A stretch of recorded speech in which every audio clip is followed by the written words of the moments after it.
ሰይጣን ድንገት ልቡን ጥልፍ አድርጎት ማለት አለማመን ብቻ አይደለም፣ የማያምን ብቻ አይደለም እኮ ከእግዚአብሔር የሚኮበልል ልቤ ይሄ ነው።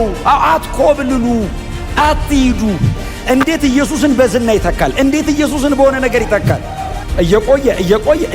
እየቆየ ሲሄድ ይደነድንና ምንም አይመስለው አደ በዚህ ጋር ነው መገባው ይላል። ለምን እንዲያም ከዛስ ደግማ ታረጋል።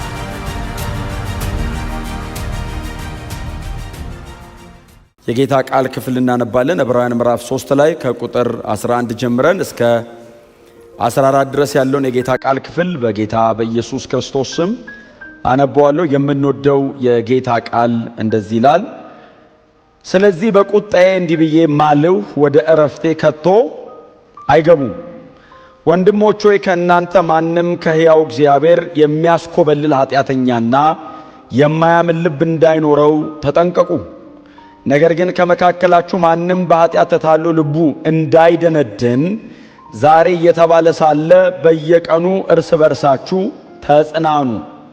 በመጀመሪያ የነበረንን እምነት እስከ መጨረሻው አጽንተን ብንይዝ ከክርስቶስ ጋር ተካፋዮች እንሆናለን። አለማመን ብቻ አይደለም፣ የማያምን ብቻ አይደለም እኮ ከእግዚአብሔር የሚኮበልል ልብ።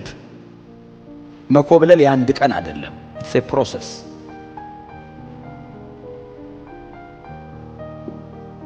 የሚኮበልል ልብ እንዳይኖራችሁ። አሁን ሰው እኮ ኦፍ ኮርስ በጣም ብዙ ባክ ያደረገ ሰው ሲመለስ አውቃለሁ፣ መመለስም አለበት። አሁን ግን ብዙ ሰው ባክ አያረግም፣ ቸርች ሆኖ ነው ዓለማዊ የሚሆነው። ከእግዚአብሔር ለመኮብለል ከቸርች ወጥቶ የሆነ ቦታ አይሄድም፣ እዚሁ ኢንተርቴን እያደረገ መኖር ይፈልጋል። የዕብራውያን ሰዎች ከቸርች እኮ አልጠፉ፣ እስቲ ልኮ ቸርች እኮ ነው ያሉት። እዚሁ ቁጭ ብላችሁ ልባችሁ እንዳይኮበልል። አንድ የመጽሐፍ ቅዱስ ታሪክ አለ፣ ጌታ ኢየሱስ ክርስቶስ የተናገረው ትዝ አለኝ። የጠፋው ልጅ ሳን ኢሉስትሬሽን ምሳሌ ትዝ ይላችኋል። የጠፋው ልጅ አንደኛውን ጠፍቷል። እሱ ቤት ውስጥ ያለው መብቱን አውቆ ነው የጠፋው። ሲመለስም የአባቱን ልብ አውቆታል። ይሄኛው ደግሞ ቤት ውስጥ ቁጭ ብሏል፣ አልሄደም፣ የአባቱን ልብ አያውቅም። የኮበለለው ይሄኛው ያ ሄደ፣ ጥርግ ብሎ ሄደ። አባቴ ንብረቴን ስጠኝ ያካፍለኝ፣ እንደውም አልፈልግም ካንተ ጋር መኖር አለ። አባቴ ያለውን በሙሉ ሰጥተው አጠፋው የሚል ቃል አለ አይደል? ያ ያጠፋበት መንገድ አለ፣ ብቻ አጠፋው። እናንተ ገቡና አንብቡት መንገዱን። አጠፋው በኋላ ላይ ይኸውላችሁ፣ አጣ ብቻ አይደለም እኮ የሚለው የሚሰራበት ቦታ ለእንስሶች የሚሰጠውን መብላት እስቲያምረው ነው የራበው። ከዛ አንድ ቀን ቁጭ ሲል እንዴ እኔ አባቴ ባለጠጋ አይደል እንዴ አለ። ወደ አባቴ ቤት መመለስ እችላለሁ እኮ ልጁ ነኝ እኮ፣ የፈለገውን ባጠፋም እኮ ልጁ ነኝ አለ። አዎ በቃ ልመለስና በቤት ካሉ ሎሌዎች መካከል እንደ አንዱ ልሁን እለዋለሁ። አሁን ድሮ የነበረኝ የልጅነት መብት እንኳን ባላገኝ አትሊስት ግን ሎሌ አድርገኝ እለዋለሁ ብሎ መጣ። ከሩቅ ሲመጣ አባት አየ፣ ልጅ መጣ አሉት። የእግዚአብሔር ልብ እኮ ጌታ ኢየሱስ እኮ እግዚአብሔርን እኮ ነው ያስረዳን። እኛማ ስንሄድ ስንመጣ ነው የምንኖረው። ኢየሱስ እየነገረን ያለው ትሄዳላችሁ ትመጣላችሁ አይደለም። አባት ሁሌ በቃ ዝግጁ ነው። አሁን አጠገቡ ቁጭ ብሎ የጠፋው ብቻ ሳይሆን እንደው የኮበለለ ካለ መመለስ አለበት እኮ ነው ኢየሱስ። ትቶ የሄደ ካለው የአባት ልብን አንደርስታንድ አድርጉኝ እኮ ነው ኢየሱስ እያለ ያለው። ልግባችሁ፣ ልቤ ይሄ ነው፣ አትኮብልሉ፣ አትሂዱ፣ አይመልሰኝም በቃ የኔማ በዛ አትበል። ዛሬም ይኸው በሕይወት ካለ እድል አለ። እስቲ አሜን በሏ። ካልሞትክ እግዚአብሔር እድል እየሰጠ ነው። በፍጹም ጠፍተህ ሊሆን ይችላል፣ ዓለም ሄደህ ሊሆን ይችላል፣ ምንም አይነት ሕይወት ውስጥ ገብተህ ሊሆን ይችላል።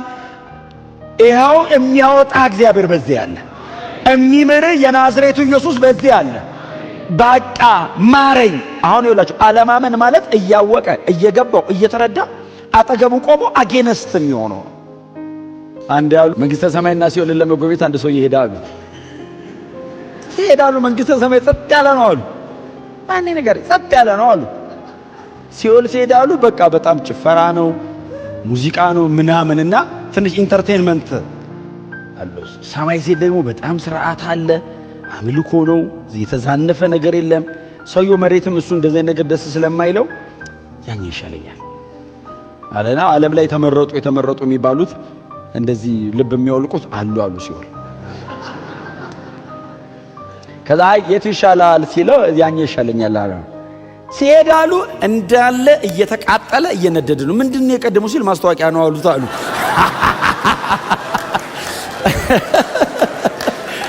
አየ ዓለማ እንደዚህ አባብላ ትጠራና ትገላለች። ትሞታለህ ተሰብስበ አትቀበርም። ብትንትን ነው የሚወጣው። አይ በፍጹም ከኢየሱስ እንዴት ሰው ይሄዳል? የዘላለም ሕይወት ንቆ እንዴት በገንዘብ ሕይወት ተክቶ ይሄዳል? እንዴት ኢየሱስን በዝና ይተካል? እንዴት ኢየሱስን በሆነ ነገር ይተካል? አጋንንት ነው። እግዚአብሔር ይገልብጠው። አይቻልም። ኢየሱስ ብቻ የዘላለም ሕይወት ይሰጣል። ነገር ግን ከመካከላችሁ ማንም በኃጢአት ተታሎ ልቡ እንዳይደነድን። በኃጢአት ተታሎ ልቡ እንዳይደነድን ማለት ምንድነው? ይሄ ሂደት ነው አይደል? አሁን መታለል የአንድ ቀን ሊሆን ይችላል፣ ግን መንገዱን ከሄደው ግን ይደነድናል ነው። እየቆየ ሲሄድ ይደነድንና ምንም አይመስለውም። ስለዚህ ከእናንተ መካከል ማንም ሰው ተታሎ በኃጢአት ምክንያት ተታሎ፣ በጣም ይገርማችኋል እኮ ሰይጣን እኮ እንዴት አይነት ክፉ ማይንድ ትሪከር ነው ታውቃላችሁ። መታለል የሚለውን ቃል አሁን አስተውላችሁታል? ሰው ፕሮግራም አድርጎ ሰው ተታሎ ተሸውዶ ሰይጣን ድንገት ልቡን ጥልፍ አድርጎት ማለት ነው። ተታሎ በኃጢአት ሲወድቅ ቀጥሎ በዛ ጉዳይ እንዳይደነድን የመጀመሪያ ቀን ተታሎ ነው። ከዛስ መደንደን ደረጃ እንዳይደርስ ምንድነው የሚለው? ዛሬ እየተባለሰ በየቀኑ እርስ በርሳችሁ ተበረታቱ፣ ቼክ ተደራረጉ። እየሄደ ያለበት መንገድ ልክ ካልሆነ ቼክ አድርገው፣ ህይወቱን ቼክ አድርገው፣ አረማመዱን ቼክ አድርገው። የምታገኘው ነገር ካለ አንቃው፣ ምከረው፣ ገስጸው።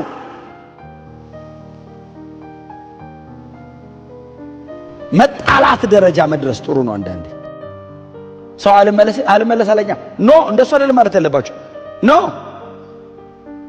ለምን ለኔ አይደለም እኮ ብታላ አንተን ለማዳን ነው፣ አንተን ገንዘብ ለማድረግ ነው። ኃጢአት ሲሰራ ዝም እኮ ማለት እኮ ይቻላል። ለምንድን ነው ታው የምትለው? ለእኔ ታው ብል ለእኔ አሁን እኮ አንድ ሰው መጥቶ ጥሌ ታው ቢለኝ ለሰውየው አይደለም ለእኔ ነው። እርስ በእርሳችሁ ተጽናኑ። አንድ የመጽሐፍ ቅዱስ ቃል አለ ዘፍጥረት ምዕራፍ 4 ላይ ነው። ቃየል አቤልን የገደለው ምዕራፍ 4 ላይ ገደለው። ከዛ እግዚአብሔር መጣ። ቃየል አቤት ወንድምህ ይዛል። እኔ የወንድሜ ጠባቂ ነኝ እንዴ አለው ለእግዚአብሔር። ስለማያውቅ አይደለም የጠየቀው፣ የሰራውን ስለሚያውቅ ነው። የት አለ ወንድምህ? ጎናቸው አለ ሰው። እኔ አንተ ጠባቂ ነኝ በሉት፣ ንገሩት። እኔ እጠብቅሃለሁ በሉት።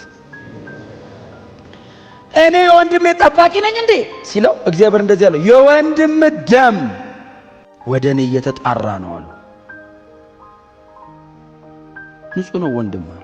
እጠብቀዋለሁ እንዴ?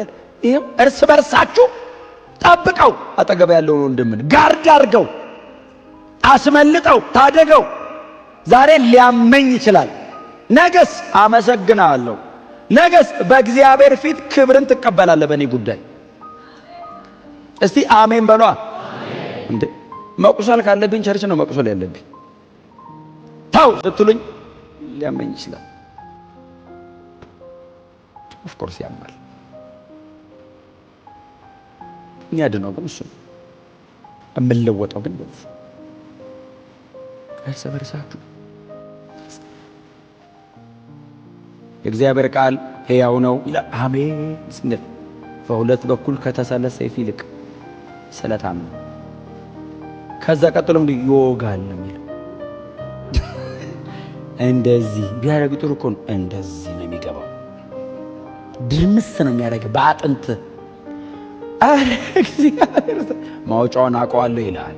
መንገድ ልጠቁም ወስተል በዚህ ጋር ነው መገባው ይላል። ለምን እንዲያም ከዛስ ደግማ አታረጋት። አየህ እዚህ ጋር ምልክት ይተውልሃል። ጳውሎስ እንዳለው የክርስቶስ ማህተም እላይ ላይ አለ። አታድክሙኝ አለ። አትመላለሱ፣ አልመጣም። ለምን? እኔ አውቀዋለሁ በምን አይነት መንገድ ላይ እንደሳለው። በእግዚአብሔር ቃል አሁን በሰይፍ ይዞ የሚያስተካክላል ወንድሞች፣ በሰይፍ እንደዚህ የሚያስተካክላል። አድቬንቸር የምትወድ ካልሆነ በቃ ሙቪ ነው እንደዚህ እሱም ለዛም የእንጨት ይዘው የምንድን ነው አይደል ፕሮዳክሽኑን ቀይረው የሰይፍ ያደርጉታል እንጂ ምንም የእንጨት ነው። ማንም የምር የሚያደርግ የለም። ሰይፍ ቋሚ ነገር ለማንሳት ነው የምትጠቀመው፣ መልክ ለማስተካከል አይደለም። ደህና ነገር ነው የምታደርገው። ሰይፍ ከተያዘ ብድግ ነው የምታደርገው። ለዚህኛው ሼቨር ይበቃል። እግዚአብሔር ደግሞ ሼቨር አይደለም ቃሉ ሰይፍ ነው። ቋሚ ነገር ነው የሚያነሳልን።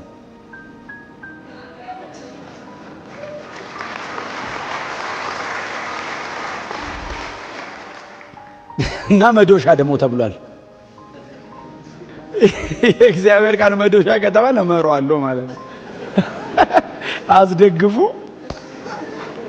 ቁርጡን ወቁት። የእግዚአብሔር ቃል አንብቡ ብላችሁ ለዚህ ነው ግን ጥልጥል ይወጣል። ታዲያ ዛሬ ቆስለት ሄዳለህ፣ አሞ እንዴት እንደዚህ ይለኛል ብለህ ትሄዳለህ። ከዛ ነገስ በዛ በኩል ተፈውሰህ ትመጣለህ፣ ድነህ ትመጣለህ። በዛ በኩል ምንም ነገር እስከማትጠየቅ ኢየሱስን መስለበት ትመጣለህ።